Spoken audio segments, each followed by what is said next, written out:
O Ministério Público de São Paulo denunciou 9 pessoas pela compra de trens que deveriam ser usados pelo metrô na gestão Geraldo Alckmin, do PSDB.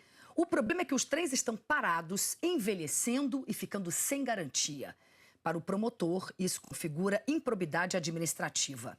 Trens novinhos parados em pátios do metrô de São Paulo e no terreno da fabricante, a CAF, em Hortolândia, no interior do estado. Segundo as investigações, os 26 trens foram comprados por 615 milhões de reais. 16 já foram entregues e 10 estão na fabricante, à espera de um local para serem guardados. Na denúncia de improbidade administrativa, o promotor disse que os trens estão abandonados e que foram vandalizados. Esses trens já estão parados há 2 anos, já estão perdendo a garantia. Tudo que está ali colocado naquele trem, principalmente no questão de eletrônica, de funcionamento, não vai ter utilidade, ele perdeu a utilidade. Os trens foram comprados para a linha 5 Lilás, que tem 7 estações e ainda está em expansão. Ela vai ligar o extremo da Zona Sul com outras 2 linhas, que levam até o centro de São Paulo. O problema é que as obras de expansão atrasaram. Em 2010, o governo de São Paulo determinou a paralisação das licitações depois de denúncias de irregularidades no processo. Mesmo com as obras paradas, no ano seguinte, o governo comprou os trens.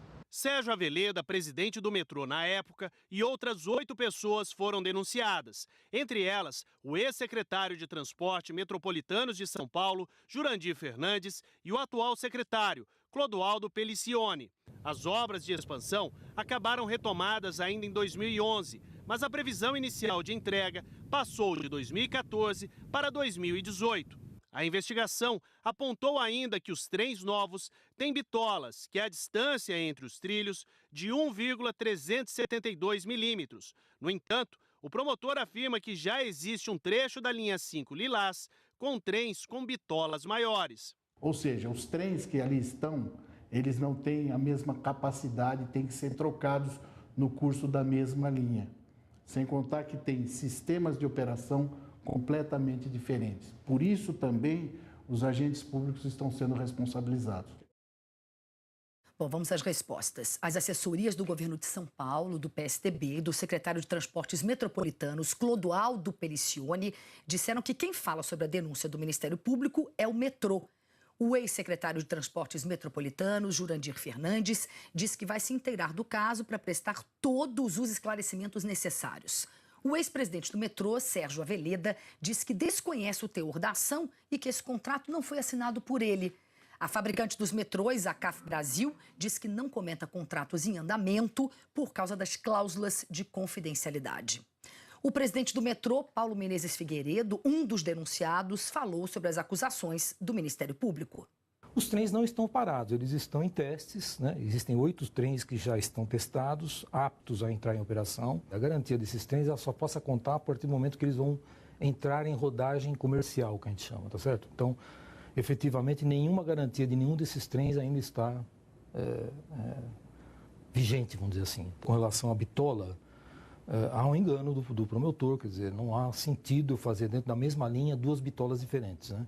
Em que pese que a linha 5 tem uma bitola diferente das linhas 1, 2 e 3, a sua extensão vai ter uma bitola só e os trens vão rodar do seu início até o fim, sem necessidade de fazer qualquer tipo de transbordo, qualquer coisa do gênero, em função da troca de bitola que efetivamente não existe.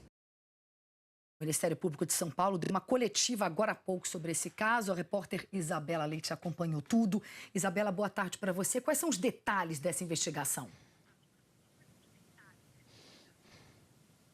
Oi, Cris. Boa tarde para você, boa tarde a todos. É isso mesmo, a gente acompanhou essa coletiva. O Ministério Público, então, detalhou um pouco mais do que a gente mostrou nessa reportagem. Deu detalhes dos trens que estavam parados e que também já poderiam estar sendo testados, porque, segundo o Ministério Público, isso ainda não está sendo feito. Mas foi uma investigação que partiu de uma denúncia feita de um funcionário do metrô e aí eles começaram a destrinchar todos esses problemas que estavam sendo denunciados. Essa investigação durou cerca de 1 ano e meio e, segundo o doutor Milani, que a gente volta a conversar com ele agora, né, doutor? Eram questões que poderiam ter sido resolvidas e não chegar no ponto que chegou, né? Exatamente. Foi uma má gestão, uma gestão temerária que levou a essa consequência gravíssima e terrível para a população que necessita de metrô e não pode ter com o trem parado simplesmente ao relento sem poder ser utilizado.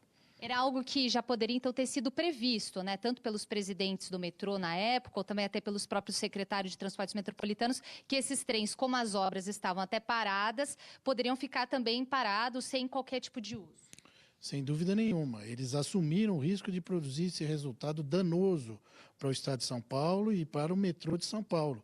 Continuaram, assinaram o contrato e chegou no que chegou, com os trens ao relento.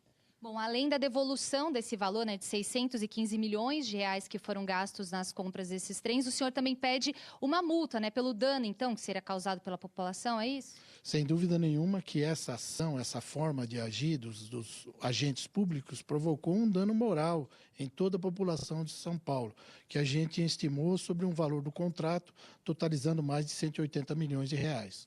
Tá certo, muito obrigada, doutor Milani. Viu, Cris? Olha, a questão é a seguinte, a denúncia foi feita para a Justiça na última sexta-feira, ainda não foi analisada, então esses são os pedidos que o Ministério Público fez para a Justiça, mas que ainda a Justiça vai analisar o que será acatado e se essa multa também deverá ser paga pelos denunciados.